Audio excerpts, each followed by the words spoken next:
आखिर क्यों हंसने लगा मेघनाद का कटा सिर। महर्षि वाल्मीकि द्वारा रचित हिंदू धर्म ग्रंथ रामायण में उल्लेख मिलता है कि रावण के बेटे का नाम मेघनाद था। उसका एक नाम इंद्रजीत भी था। दोनों नाम उसकी बहादुरी के लिए दिए गए थे। दरअसल मेघनाद इंद्र पर जीत हासिल करने के बाद इंद्रजीत कहलाया और मेघनाद का मेघनाद नाम मेघों की आड़ में युद्ध करने के कारण पड़ा। वह एक वीर राक्षस योद्धा था। मेघनाद श्री राम और लक्ष्मण को मारना चाहता था। एक युद्ध के दौरान उसने सारे प्रयत्न किए लेकिन वह विफल रहा। इसी युद्ध में लक्ष्मण के घातक बाणों से मेघनाद मारा गया।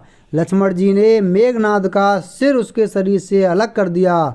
उसका सिर श्री राम के आगे रखा गया। उसे बानर और रीछ देखने लगे। तब श्री राम ने कहा, इसके सिर को संभाल कर रखो। दरअसल श्री राम मेघनाद की मृत्यु की सूचना मेघनाद की पत्नी सुलोचना को देना चाहते थे। उन्होंने मेघनाद की एक भुजा को बाण के द्वारा मेघनाद के महल में पहुंचा दिया। वह भुजा जब मेघनाद की पत्नी सुलोचना ने देखी तो उसे विश्वास नहीं हुआ कि उसके पति की मृत्यु हो चुकी है। उसने भुजा से कहा, अगर तुम वास्तव में मेघनाद की भुजा हो तो मेरी दुविधा को लिखकर दूर करो। सुलोचना का इतना कहते ही भुजा हरकत करने लगी। तब एक सेवका ने उस भुजा को खड़िया लाकर हाथ में रख दी। उस कटे हुए हाथ ने आंगन में लक्ष्मण जी के प्रशंसा के शब्द लिख दिए। अब सुलोचना को विश्वास हो गया कि युद्ध में उसका पति मारा गया है। सुलोचना इस समाचार को सुनकर रोने लगी। फिर वह रथ में बैठकर रावण से मिलने चल पड़ी।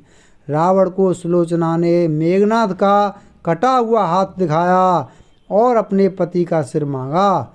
सुलोचना रावण से बोली कि अब मैं एक पल भी जीवित नहीं रहना चाहती।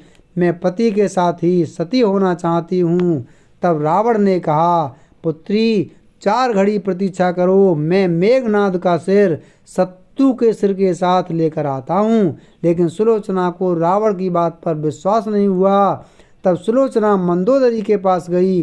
तब मंदोदरी ने कहा, तुम राम के पास जाओ, वह बहुत दयालु हैं। सुलोचना जब राम के पास पहुंची तो उसका परिचय विभीषण ने करवाया।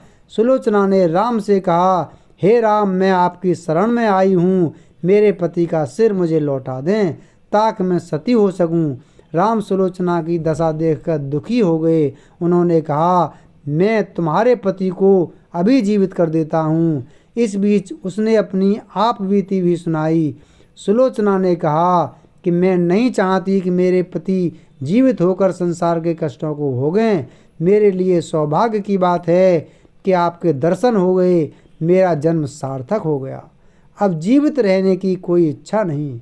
राम के कहने पर सुग्रीव मेघनाद का सिर ले आए, लेकिन उनके मन में यह आशंका थी कि मेघनाद के कटे हाथ ने लक्ष्मण का गुणगान कैसे किया। सुग्रीव से रहा नहीं गया और उन्होंने कहा, मैं सुलोचना की बात को तभी सच मानूंगा जब यह नरमुंड हंसेगा। सुलोचना के सतीत्व की यह बहुत बड़ी परीक्षा थी।